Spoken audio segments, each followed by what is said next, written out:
Bonjour à tous, c'est le Killer qui vous parle pour une nouvelle review vidéo, aujourd'hui consacrée à un ensemble de jeux Lego Nexo Knights sorti en 2017. Il s'agira de la référence 110 357, le Knighton Castle, ou en français le château de Knighton. Il contient 1426 pièces et coûte la somme de 129,99 €. C'est un modèle qui était designé par monsieur Mark Strayford et qui devrait vous prendre plus de 4 heures à construire. Moi, il m'a pris 4 heures à construire, mais après, moi, je vous rappelle que je filme mes constructions, donc forcément, ça me prend un peu plus de temps. Donc, un très gros modèle, hein, le plus gros modèle de cette année 2017 Nexo Knights, et qui dit gros modèle dit aussi gros mode d'emploi, comme vous pouvez le voir. Donc, le tout se construit en un peu moins de 300 étapes, comme vous pouvez le voir ici. Pour le reste, eh bien, le contenu additionnel contient bien évidemment la liste des pièces, avec leur référence au cas où il vous manquerait des pièces ou elles seraient perdues, afin que vous puissiez les recommander sur le service clientèle de Lego. Voilà, donc ensuite les Nexo pouvoir, les combinés, le site internet, les boîtes de jeux de 2017, et enfin une petite pub pour Lego Worlds, Lego Life, et enfin la gagne avec Clay Morrington dans son habit 2016. Donc forcément, qui dit gros set dit grosse review. Alors certes, effectivement, on va passer du temps sur les figurines parce que je tiens à vous les montrer en détail, mais après tout ce qui est véhicule et structure, vous allez voir, on va pas vraiment démonter, donc on va être un peu plus rapide effectivement sur ces différents éléments. Et donc pour commencer, comme je dis, les figurines avec au total 11 figurines dans ce set, donc là encore de quoi bien s'amuser. Et la première, eh bien, sera notre ami Aaron, donc je vais vous montrer tout de suite. Alors Aaron Fox, voilà comme ça. Alors Aaron, en effet, qui n'est pas exclusif à ce set-là, bien évidemment, parce que vous pouviez aussi le retrouver dans le set du Stone Destroyer, du Rock Climber ou encore du Runaz Lock and Roller. Donc autant vous dire, une figurine très courante qui nous revient donc avec son armure forcément, ainsi que sa tête, donc avec deux expressions faciales, là encore avant et arrière, et bien évidemment le petit casque qui va aller avec. Je vais peut-être juste baisser un peu la luminosité tant qu'on est là.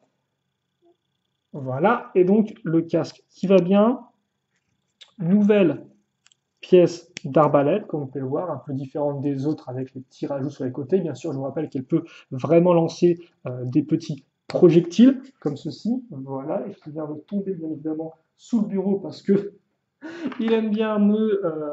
les projectiles sont du genre comme ça, à tomber et tout, c'est un peu leur délire à eux.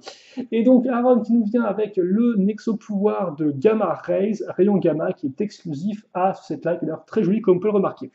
On passe maintenant eh bien, au second chevalier qui sera inclus dans ce set, ce sera Lance Richmond. Lui aussi, Lance Richmond, un habitué des différentes boîtes de jeux, car vous pouvez le retrouver dans le Twin Jouster, enfin dans le Lance's Twin Jouster, le Gestros Headquarters, ainsi que dans le Lance versus Lightning. Donc là encore, il y a de quoi faire si vous voulez choper Lance. Il n'est pas vraiment exclusif à ce set, loin de là.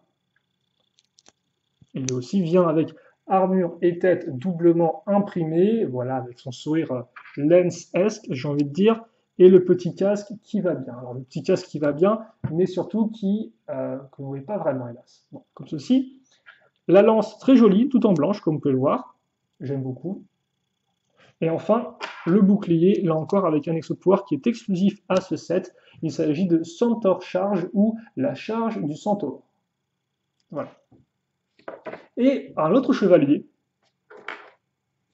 qui en est plus ou moins, c'est Robin Underwood en effet, et comme par Robin qui nous viendra avec, eh bien, non pas son accoutrement de civil, mais son accoutrement eh bien, de chevalier noir, car en effet, dans ce set, vous aurez de quoi le construire. Alors ça par contre c'est assez intéressant, parce qu'en effet, le chevalier noir était avant tout exclusif au set du robot du chevalier noir en 2016, et donc là c'est sa première et seule apparition en 2017. Par contre, comme vous pouvez le voir, en termes d'armure, d'imprimé, hein, c'est la même chose qu'en 2016, donc si vous l'avez déjà eu l'an passé, vous n'aurez rien de vraiment nouveau.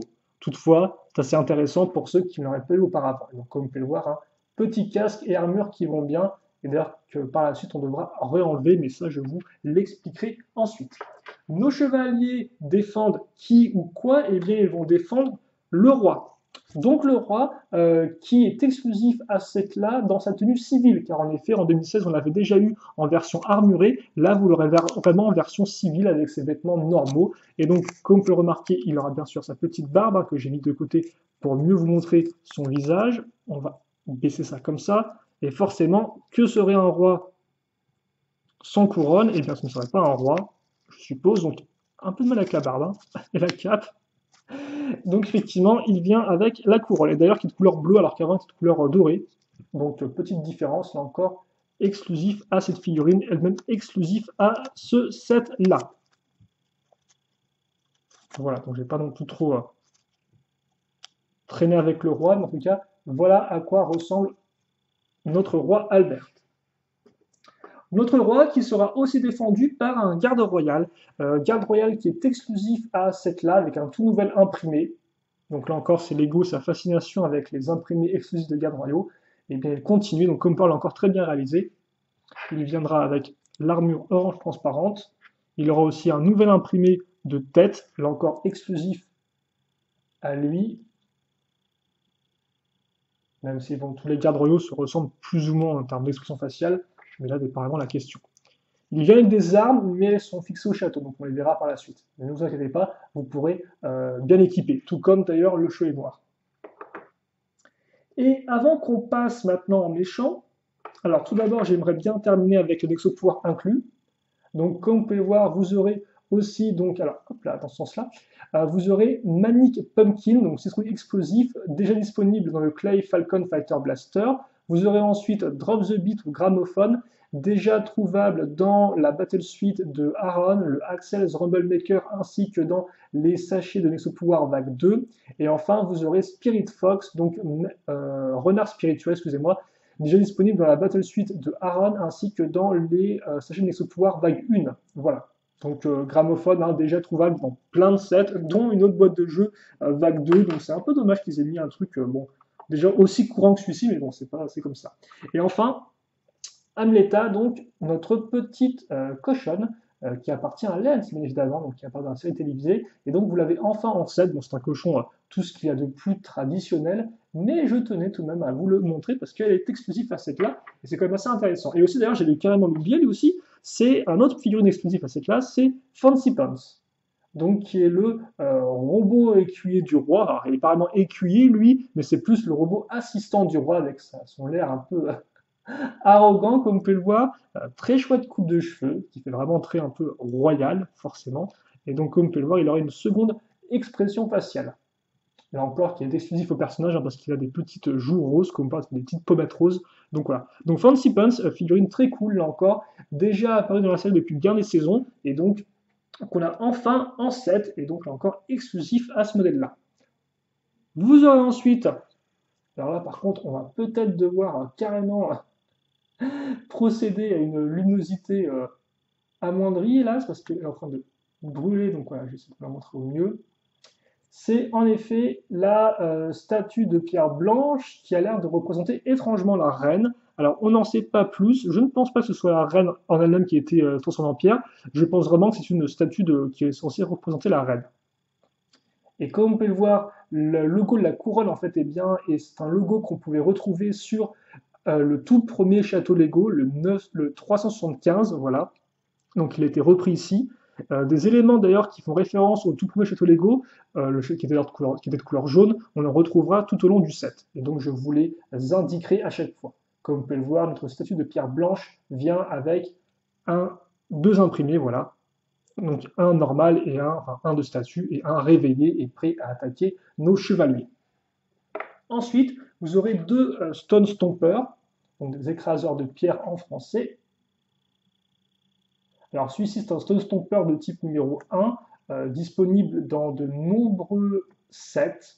Donc par exemple, dans le Mini Headquarters, ou encore le véhicule d'artillerie du roi, ou encore l'Héligol ou le dragon de Messi. Donc en clair, lui, c'est un multi-récidiviste. Hein. Vous pouvez le trouver dans bien des modèles. Il viendra avec ses petites paires d'épaulettes, la tête doublement imprimée, aussi bien avant que arrière, et le petit casque qui va bien, comme ceci. Et vous avez aussi un autre écraseur de pierre, et attention parce que lui a un imprimé exclusif au niveau du torse. Alors pourquoi faire ça maintenant? Je ne sais pas. Mais en tout cas, Lego s'est dit qu'ils allaient en faire un nouveau, et donc comme vous pouvez le voir, chouette imprimée, enfin chouette imprimée, en tout cas nouvelle imprimée pour le torse. Alors après par contre tout le reste est classique. Enfin, on va terminer notre armée de pierres avec deux bricksters exclusifs à ce set-là, donc des brickers. Et donc le premier, le voici, comme il est très large et pas très content. Il est très rigolo aussi, je trouve. Et donc le second a une forme aussi intéressante, parce que lui, il est beaucoup plus cylindrique, comme vous pouvez le voir. C'est une sorte de petit pilier, donc assez rigolo. Et d'ailleurs, vous pouvez le pivoter comme ça sur sa plaque à un tenon, et il vient avec une arbalète. Donc très rigolo, je trouve, ces deux trucs bricksters, vraiment originaux.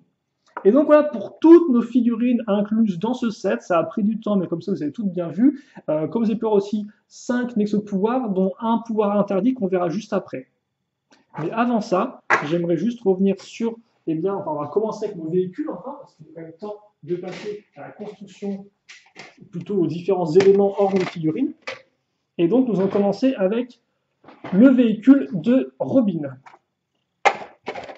Voilà, alors le véhicule de Robin, qui est au final une sorte un peu d'hommage, si vous voulez, au buggy lunaire qu'on avait dans les vieux thèmes Lego Space. Et donc justement, eh bien, ce côté hommage un peu référence se ressent au niveau du design du véhicule. Alors, là encore, je crois que je suis un...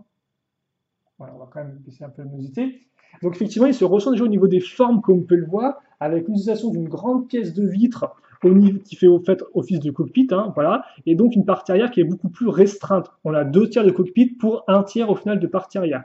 Une partie arrière, comme vous pouvez le voir, qui contient eh bien, un petit casier, là encore assez fidèle au vieux set Lego Espace, ainsi que 2 petits canons lance-tenons. Là par contre, c'est beaucoup plus fidèle au modèle Lego récent. Et bien évidemment, il y a aussi 2 grosses roues massives, ainsi que des petits phares à ce niveau-là. Vous pouvez donc l'ouvrir comme ceci. Et comme vous pouvez le voir, en termes d'intérieur, on reste dans du classique. Hein, d'ailleurs, même depuis l'arrière, enfin, le dessous du véhicule, vous remarquez qu'il y a une sorte de trou, de vide. Voilà. Et donc, justement, en termes de dimension, pour ce petit véhicule de Robin, nous sommes 10,5 de long, du 8 de large et du 5 de hauteur. Et d'ailleurs, sachez que les références au vieux thème Lego Espace et au vieux thème Lego Château, forcément, ne s'arrêteront pas là. En tout cas, c'est plutôt cool d'avoir vraiment enfin un petit buggy lunaire, parce que c'est vrai qu'on n'avait pas vraiment eu de véhicule de ce genre-là dans l'Exonautes jusqu'à présent. Et donc, c'est tout à fait, entre guillemets, eh bien, je trouve plus mon terme. C'est tout à fait intéressant d'en avoir un comme ça. C'est tout à fait, voilà, je n'arrive vraiment plus trop de mots, c'est pas très important. Et là aussi, ça nous fait un véhicule pour Robin, car en effet, comme vous pouvez le voir, le véhicule a des petites touches de noir, indiquant donc qu'il s'agit d'un véhicule pour le Chevalier Noir. Et donc forcément, c'est assez intéressant pour ceux qui aiment bien Robin, le Chevalier Noir, et qui aimeraient bien compléter leur collection de véhicules appartenant à ce personnage. Voilà, donc ça par contre c'est quand même un bon petit point je trouve. Et je ne l'ai pas noté, mais les accroches à l'arrière serviront pour accrocher le véhicule au château pour tout transporter en un coup. Mais on verra ça là encore quand on passera au château. Et le château, eh bien, on n'y est pas encore, car en effet, avant de passer à cette grosse structure, on a encore 3 véhicules structures à voir ensemble. Et donc, on va enchaîner avec un qui n'est ni véhicule ni structure, c'est Merlock 2.0 dans sa version eh bien, machine.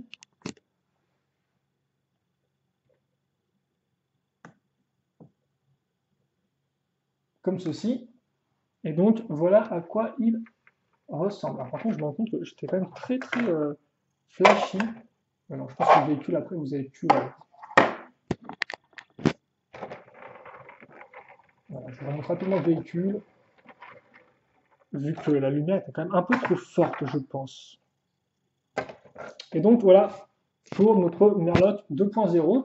Et donc, qui est une forme similaire à celle des super armures sorties indépendamment. Donc, ça veut dire qu'on a eh bien, un modèle de taille de 7 à 8 cm de large, 3,5 de profondeur et 13 de hauteur. Alors, vous remarquerez aussi une accroche à l'arrière pour accrocher tout ce qui est extension de super armure. Toutefois, du fait de la forme du personnage, en fait, on se rend rapidement compte que très peu d'extensions sont compatibles avec ce Merlock 2.0. Honnêtement, je pense que, à part celle de Aaron, du Aaron Stone Destroyer ou encore de l'extension moto d'un modèle promotionnel 2017, honnêtement, je pense qu'il y a assez peu d'extensions qui passent. Comme quoi, même l'accroche des jambes n'est pas similaire aux super armures de base. Donc je pense qu'ils ont mis une pièce d'accroche ici, Pourquoi pas, mais c'est pas vraiment fait pour accrocher des masses d'extension, hélas. Par contre, comme vous pouvez voir en termes d'articulation, donc nous sommes dans du 2 articulations à boule par membre. Donc par contre, les jambes ne peuvent pas aller en avant, comme pour elles sont très bloquées, donc ce sera juste sur les côtés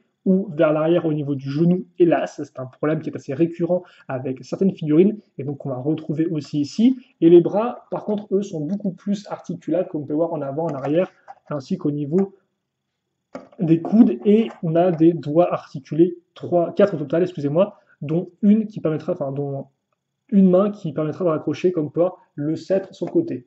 Et d'ailleurs, sceptre assez simple mais plutôt efficace. Merloc donc vient avec un torse, c'est quand même bien fait, comme on peut remarquer avec les petites pièces sur les côtés comme ceci, enfin en diagonale, et une tête qui est imprimée et qui rend vraiment bien, je trouve, tout comme son petit chapeau. D'ailleurs, vous pourrez noter un peu comment il fait la construction sur le côté de sa tête, avec donc différentes pièces, et on va raccrocher ça ici. Donc le Merloc 2.0 en version machine rend vraiment très bien, en tout cas c'est un des plus indéniables de ce modèle selon moi. Voilà. On va maintenant passer aux côtés des monstres de roche avec leur tour prison. Donc c'est une tour prison mobile, comme vous peut le remarquer, avec justement des petites pièces circulaires à rainure, utilisant en tant que roue, ce qui est quand même assez original. Alors en termes de dimension, on sera dans du 7 à 14 de large, du 6 de profondeur et du 10 de hauteur. Alors effectivement 7 pour la base et 14 d'une main à l'autre, pour ceux qui se demanderaient pourquoi 7 à 14 de large.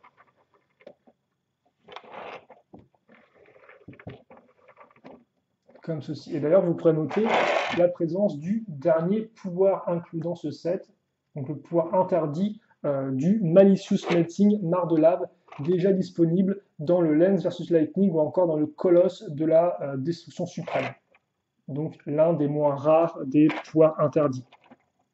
Et donc, comme vous pouvez le remarquer pour notre tour prison, si on en revient à elle, toujours elle, et bien vous aurez donc une sorte de grosse bouche ici qui fait justement office de prison, car comme vous pouvez remarquer sur les côtés, nous avons des barreaux ici et bien sûr la porte pour l'ouvrir et la fermer.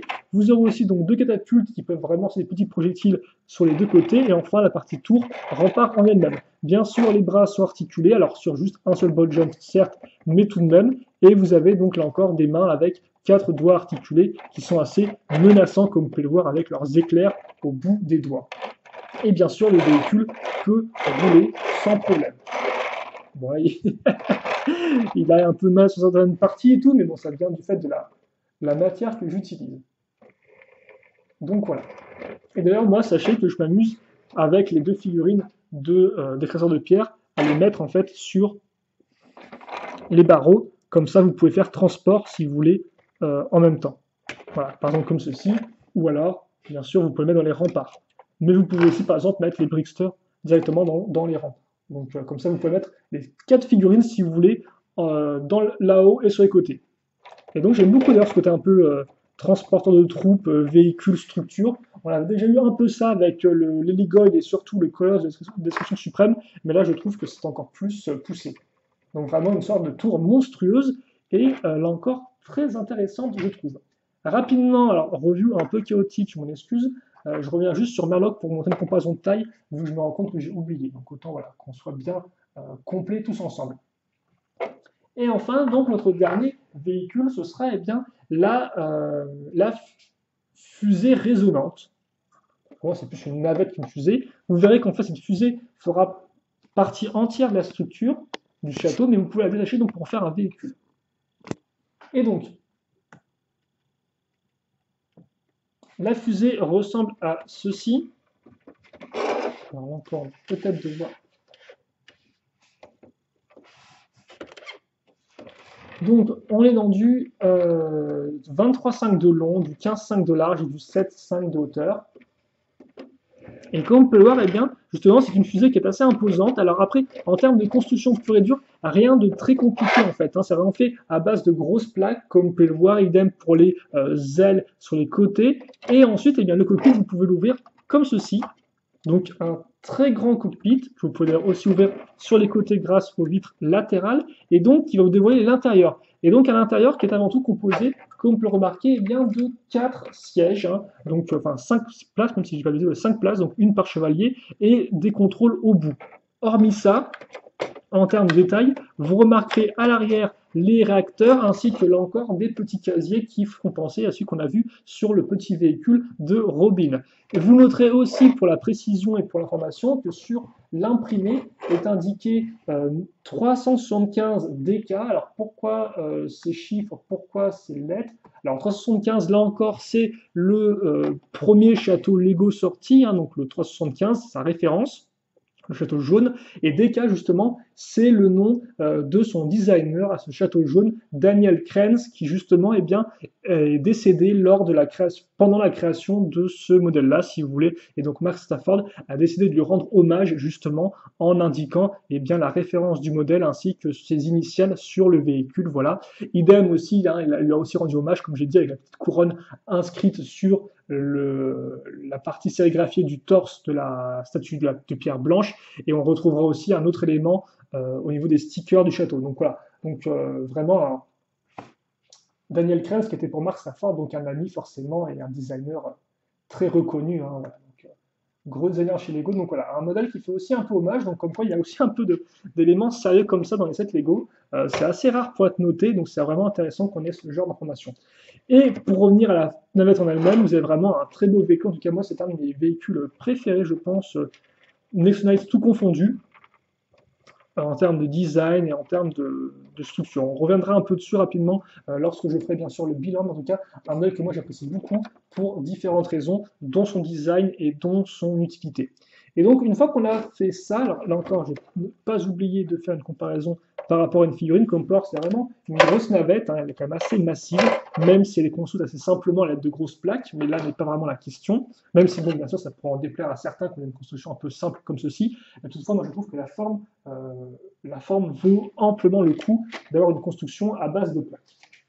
Et donc après, eh bien, nous avons enfin le château en lui-même. Alors là encore, il va être question de faire un peu le tour du propriétaire. Alors vous noterez que le château, je peux très facilement le prendre à une main, comme ceci, et je n'ai pas vraiment de risque de destruction. Donc ça, c'est un des points positifs selon moi du château, c'est le fait que vous pouvez très facilement le transporter, il est solide, il est assez léger, et donc il n'y aura pas de problème en termes de jouabilité si vous devez le sortir pour jouer avec et après le re-ranger.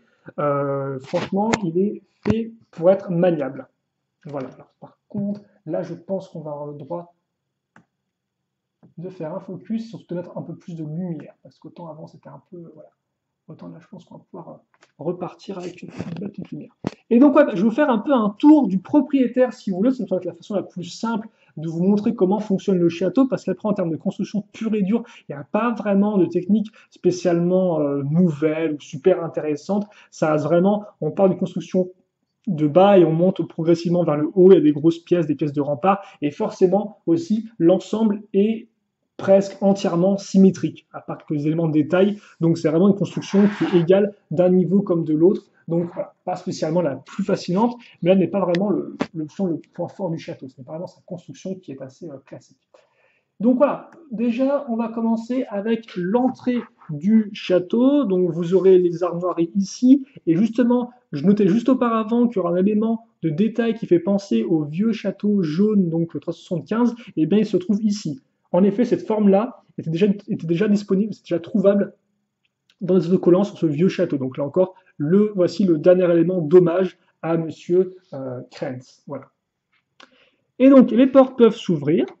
Il y a des petites parties pour bloquer à l'intérieur, ce qui fait que les portes se bloqueront d'elles-mêmes comme ceci, elles ne partiront pas en freestyle vers l'arrière, donc enfin freestyle, elles ne partiront pas librement vers l'arrière, voilà, elles sont bien bloquées. Après, pour le reste, si on regarde, vous allez avoir donc les têtes de lion incrustées, les petites fenêtres avec nos holovides que vous pouvez ouvrir et refermer, histoire de défendre au mieux le château, nos pièces toutes faites de gros murs qu'on retrouvera ici et là, ainsi que sur les tours qu'on peut voir au-dessus, mais ça on aura le temps d'y revenir juste après.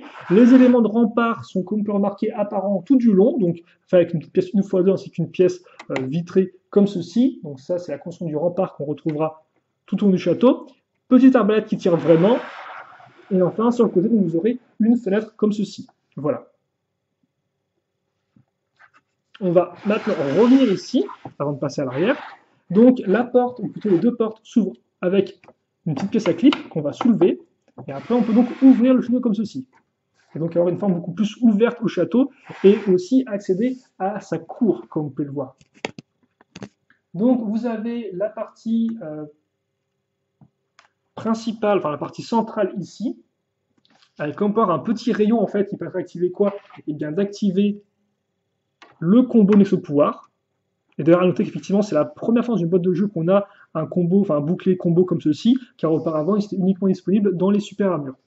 Les deux vides sur les côtés, et après, si on va voir un d'un peu plus près à l'intérieur, cette partie-là est réservée à Robin. Vous remarquez que c'est deux outils sur le côté. Vous remarquez aussi la décoration donc, des côtés hein, qui sont faites à partir de pièces vitrées ainsi que d'un rempart. Voilà, donc là encore, ce sera pareil des deux côtés. Et surtout, vous noterez la petite pièce d'accroche au fond qui justement va nous permettre eh bien, d'accrocher notre petit buggy, comme ceci. Et donc après, eh bien, grâce au petit bouton rouge que vous avez vu derrière, j'appuie dessus et je peux ainsi éjecter le véhicule. Et justement, quand le véhicule est accroché, eh bien, vous pouvez soulever le château avec le véhicule. Comme ça, le véhicule va rester tout droit. Donc là encore, un côté pratique qui vous permettra de facilement déplacer et jouer avec votre château. De l'autre côté, vous remarquez que vous avez de quoi eh bien, balayer, je pense, un peu la cour du château et un écran d'ordinateur qui sert sûrement eh bien, à contrôler justement tout l'aspect, le système de sécurité du château. En tout cas, on peut le supposer. Voilà. Donc ça, eh bien, c'est pour notre partie de la cour. Alors après, comme vous pouvez le voir, quand on referme le château, eh bien, ça va aussi me permettre de vous montrer le système à clips comme ceci, enfin un cran, voilà. Comme on peut voir, effectivement, la partie intérieure de la cour, après, n'est pas non plus spécialement très vaste. Voici une figurine pour vous donner un ordre d'idée. Donc c'est vrai qu'effectivement, si vous voulez jouer, il vaut peut-être mieux ouvrir à chaque fois les deux murs.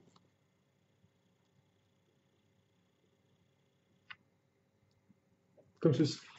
Et donc maintenant, nous allons passer à la partie arrière du château et ce qu'elle cache. Alors, par contre, je vais peut-être juste vous montrer un truc que j'ai oublié, la partie centrale, qui accueille aussi le trône du roi, forcément. Très joli trône d'ailleurs, enfin très joli trône. Je trouve qu'il y a encore ce côté un peu classique space qui rend vraiment bien. Et l'arrière avec d'ailleurs comme ça le petit drapé holographique qui est vraiment bien pensé et qui fait vraiment très château classique, mais justement avec cette fameuse touche futuriste hein, indéniable et caractéristique du thème Nexolite. L'arrière donc va contenir des chambres à coucher, très simplement, des couchettes si vous préférez.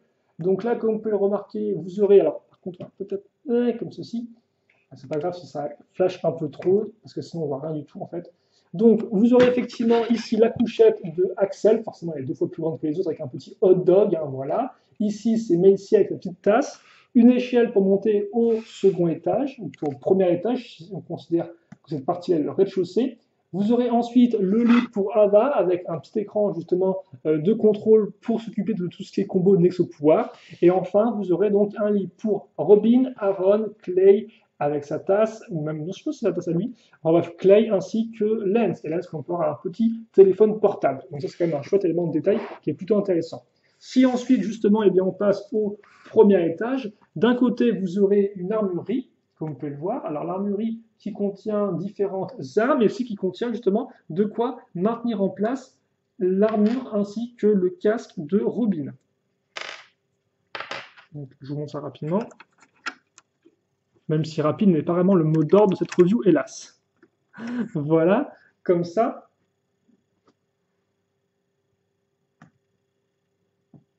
Et puis après, de l'autre côté, eh bien, vous aurez un petit espace pour tranquillement boire et déguster tout en regardant la cour du château. Donc avec deux verres ainsi qu'une petite bouteille. Comme ça. Et enfin, si on va en haut, on remarquera que là vous avez l'espace pour mettre la fusée. Et sur les côtés, donc les deux tours avec une petite épée, ainsi que la petite échelle qui peut se soulever afin de créer une prison. Donc une prison forcément pour enfermer qui? Pour enfermer nos terribles monstres de pierre. Et donc voilà pour le château. Vous avez vu un peu tout ce qu'il y avait à voir dessus. Et donc en termes de dimension, justement, pour notre château, alors quand il est fermé, c'est du 36 à 39,5 de large, du 22 de profondeur et du 23,5 à 38,5 de hauteur. Alors 23,5 c'est quand il est comme ceci, logique, et par contre 38,5 c'est quand vous allez raccrocher la fusée. Donc vraiment, elle se raccroche sur 4 tonneaux. Donc c'est pas vraiment une raccroche très solide, mais elle fait l'affaire. Mais par contre, faites attention, quand vous le déplacez, vaut mieux enlever la fusée avant, histoire qu'elle ne s'écrase pas au sol de façon violente.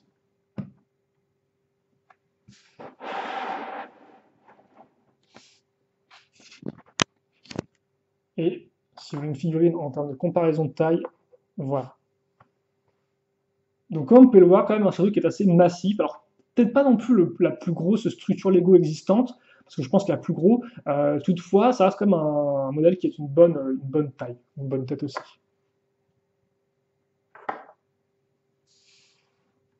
Comme ceci. Voilà.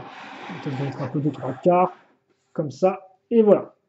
Et donc là, vous avez le château qui est complet. Je vais peut-être juste rapidement vous remontrer un peu la façade à différents niveaux, donc pour que vous puissiez bien voir un peu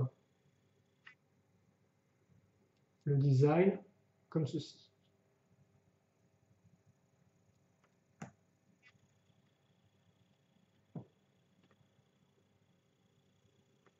Voilà. Et donc, en définitive, que penser de ce set? Est-ce que moi je vous le conseille ou pas? Alors forcément, c'est un set assez coûteux. Toutefois, je peux vous le conseiller parce qu'honnêtement, j'ai assez peu de défauts à lui trouver, si vous voulez. Alors, quels seraient justement mes défauts? Qu'est-ce que moi je n'ai pas vraiment trop aimé dans ce set? Alors en fait, c'est le premier élément forcément, qui peut être un peu décevant, même s'il est compréhensible, c'est la construction. La construction du château en lui-même, en tout cas, n'est pas spécialement super folichonne. Elle est assez simple, voilà, et surtout, elle est entièrement symétrique. Alors forcément, quand on sort du repère volcanique de Gestro de l'an dernier, on avait un château qui partait un peu en tous les sens, donc c'est plus une exception. C'est vrai qu'effectivement, le repère de Gestro était plus une exception que la règle. Revenir à un château aussi symétrique, forcément, voilà, c'est un peu dommage, mais c'est tout à fait compréhensible. Voilà. Mais c'est vrai que moi, la construction n'est pas non plus extraordinaire. Et le second petit souci peut-être que j'ai avec le set, c'est le fait qu'au final, on ait tout un étage sur du rez-de-chaussée qui soit pris par des couchettes. Et c'est vrai que moi, forcément, quand j'ai une structure à construire, j'attends beaucoup de l'intérieur de la structure. Qu'est-ce qu'il y a derrière la façade? Est-ce qu'il y a des différentes pièces, des cuisines, des bibliothèques, je ne sais quoi. Et c'est vrai que là, au final, ce côté-là m'a un peu déçu avec le set parce qu'on n'a pas vraiment grand-chose, quoi. Et le fait de remplir tout un étage de couchettes, je comprends moyennement. Alors, dans la description du site de Lego, ils disent qu'en fait, c'est pour recréer une scène d'attaque du château. En clair, les chevaliers dorment et ils sont réveillés par le bruit de l'attaque et donc ils doivent défendre le château après s'être réveillés. Ce qui est compréhensible. Après, ça peut aussi venir qu'ils avaient juste pas, entre guillemets, qu'ils ne pouvaient pas mettre non plus trop d'éléments parce que sinon le modèle aurait coûté encore plus cher que ça. Voilà. Et donc, peut-être qu'ils avaient comme seule solution de mettre plein de plaques toutes simples pour faire les petites couchettes. Après, pourquoi pas, j'ai envie de dire, c'est vrai que dans le Fortrex, on n'avait pas de ligne arrière, on avait une table, on avait un espace d'entraînement et une cuisine, mais on n'avait pas effectivement de couchette. Donc pourquoi pas, effectivement, ça bouge, entre guillemets, ça comble quelque chose qu'on n'avait pas auparavant. Mais c'est vrai que sur le coup, je me suis dit, ah, quand même, c'est un peu dommage, j'aurais bien aimé avoir d'autres pièces un peu plus intéressantes que juste des couchettes. Voilà. Ça, c'est mon autre problème. Et après, c'est vrai que même au niveau des parties au final intérieures, comme vous avez pu le voir, il n'y a pas grand-chose. Il y a 2 outils pour Robin, un balai, une pelle, et puis c'est tout, quoi. Donc c'est vrai que c'est un peu dommage, parce que pourtant, en plus, l'armurerie ou même la petite table près du rempart sont des éléments qui rendent bien. Voilà. Donc ouais, l'intérieur, peut-être un peu déçu à ce niveau-là, pour tout vous avouer. Mais après, hormis ça, eh bien, je trouve que vous avez un set qui est intéressant de bout en bout. Car la première chose justement qui est intéressante, c'est tout ce qui est contenu un peu supplémentaire. Donc effectivement, Merloc, le petit buggy, le mont, enfin la tour mobile, la fusée, souvent ça, quand on a une structure, on a des petits véhicules à côté qui sont pas spécialement super intéressants, qui sont un peu faits un peu rapidement, on dirait. Là, c'est pas vraiment le cas parce que je pense que tous les éléments justement un peu extérieurs au château, eh bien, ils sont tous intéressants et permettent tous d'enrichir la jouabilité. Donc déjà, Murloc 2.0 est vraiment une bonne idée. Je trouve, franchement, j'ai pas pensé à ce type d'idée, mais c'est bien effectivement un peu de transférer, on suppose, la conscience de Murloc dans une super armure, et il rend bien. Après, articulation un peu limitée au niveau des jambes, certes, mais le design est vraiment bien pensé, et j'aime beaucoup ce rappel de forme, surtout avec les pièces un peu en forme de cône qu'on a ici et là. Donc je trouve qu'honnêtement, il est très bien. Le petit buggy, alors je trouve que le petit buggy, j'ai pas tendance à ce qu'il soit entièrement de couleur noire. Et c'est vrai que le bleu, comme ça, je trouve, ne va pas trop avec le reste des couleurs, étrangement. Bon, étrangement, voilà. Mais à part ce petit problème de schéma de couleur qui me laisse un peu, bon, juste mouais, j'aime beaucoup cette espèce d'hommage, justement, au vieux Lego Space. Et je trouve que c'est foncièrement bien réussi. Et c'est moi, pile poil, le type de petit véhicule que j'apprécie beaucoup. La tour mobile, elle est vraiment bien faite, la grosse bouche, les gros bras, les éclairs, le rempart, honnêtement, il n'y a rien à dire. Je trouve que c'est un bon petit véhicule qui permet là encore de rajouter à l'armée de pierre. Et enfin, comme je l'ai dit, la fusée, elle rend vraiment très bien, déjà parce que justement, c'est la première fois qu'on a un véhicule un peu civil comme ça. Parce que jusqu'à présent, tous nos véhicules sont des véhicules de guerriers avec des armes, des canons, tout ce que tu veux. Or là, on a enfin un véhicule qui est au final juste là pour du transport, quoi. Et en plus, du transport de 5 personnes, ce qui en soi est super, parce que les véhicules multiplaces, ça existe, hein, souvent c'est du 2 places, mais 5 places, c'est un peu une première. Donc rien que pour l'idée d'avoir fait une navette de transport, qui est un truc qu'on voit très peu en Lego, honnêtement déjà pour moi c'est un très bon véhicule. Et après en plus vous avez vraiment là encore ce côté un peu hommage au vieux thème Lego Space, aussi bien en termes de forme qu'en termes de couleur, car en effet, souvenez-vous, en Exonites 2016, on avait du gris clair en couleur majeure qui justement était fait pour rappeler ce vieux thème Lego Space de couleur grise, bleue et jaune transparente. Alors effectivement, jaune transparent est devenu du orange transparent avec Exonites. Toutefois, on avait bien du gris, mais le gris a disparu en 2017 au profit du bleu foncé et du orange. Donc retrouver du gris clair, justement, ça fait plaisir et ça renforce encore plus ce côté classique du design. Et donc bon design, plus justement rôle intéressant de transporteur avant tout et pas de gros véhicules guerriers, en font pour moi un très bon véhicule qui en plus, eh bien, justement, va de pair avec le château. Donc c'est pour ça que j'aime autant cette navette parce que moi, elle me rappelle des choses et en plus je trouve qu'elle amène vraiment des nouvelles idées et voilà. Donc c'est vrai que ça c'est un véhicule que j'aime beaucoup. Et après, forcément, vous avez le château. Donc le château est quand même qui est quand même vraiment bien réalisé. Alors voilà, carrément ces éléments redondants, hein, les mêmes pièces de rempart, les mêmes pièces de gros murs, de grosses forteresses. Donc voilà, c'est là où je dis justement que la construction n'est peut-être pas le point fort du château en lui-même, hélas. Mais hormis ça, ça reste quand même là encore une structure emblématique dans l'Exonice. On a vu plusieurs fois se faire attaquer, enfin on a vu une fois se faire attaquer. Et voilà. Donc c'est vrai qu'on a une structure qui. Alors voilà, j'aurais peut-être attendu un peu plus de la structure en elle-même. Je vais pas vous le cacher. Mais toutefois, il y a quand même des éléments intéressants. La cour est bien faite. Les pièces, un peu comme ça, triangulaires, vitrées, rentrent vraiment bien, sont bien casées avec le reste. Le trône est un bel élément du château, voilà. Et puis aussi, forcément, je parlais tout à l'heure des éléments secondaires au château, comme les structures, mais n'oublions pas les figurines. Et en termes de sélection de figurines, honnêtement, on est aussi en du très bon. Alors certes, il n'y a pas Gestro pour attaquer directement le château, c'est un peu dommage, mais je trouve que il y a quand même clairement de quoi faire, quoi. Là encore, pour le prix, je pense que Lego a mis la masse dedans et c'est plaisant à voir, quoi. Et comme ça, là, je continue à les mettre et tout, à les mettre sur toute la longueur, quoi. Donc vraiment, il y a de quoi, en termes de jouabilité, forcément, ça aussi, c'est un des points très forts du set, parce qu'en jouabilité, vous avez 11 figurines, vous avez un véhicule qui roule, un véhicule prison, un personnage à deux pattes, vous avez un véhicule qui vole, vous avez une structure. Donc honnêtement, c'est typiquement le gros set par excellence, dans le sens où en termes de jouabilité, il offre beaucoup d'idées, de propositions, de jeux. Donc voilà, il y a vraiment ça, effectivement, c'est le gros set par excellence et je trouve que le château le fait très bien. Voilà. Et donc, nous, on va se quitter là-dessus, je pense, pour cette longue review, car en effet, eh bien, j'ai fait le tour. Vous l'aurez compris, donc, à part quelques petits soucis en termes de construction, selon moi, qui n'est peut-être pas assez original pour le reste, et effectivement, en termes de détails, je me serais attendu à un poil plus pour le château, en termes d'intérieur, c'est vrai, voilà, je ne vais pas vous le cacher. Et bien, hormis ça, on a quand même affaire à un très joli modèle qui, en plus, fait hommage donc à un designer mémorable de Lego qui était décédé entre-temps, hélas, voilà. Donc vraiment un très beau set, complet, et qui, je pense, vous offrira des bonnes heures de jouabilité en perspective. Voilà. Donc on va se quitter là-dessus pour cette vidéo. Si vous avez des questions, des commentaires, n'hésitez pas à les poser. J'y répondrai avec grand plaisir comme d'habitude. Et puis nous, eh bien, on se retrouve très prochainement donc pour de nouvelles vidéos. Allez, salut à tous et à la prochaine. Salut, salut.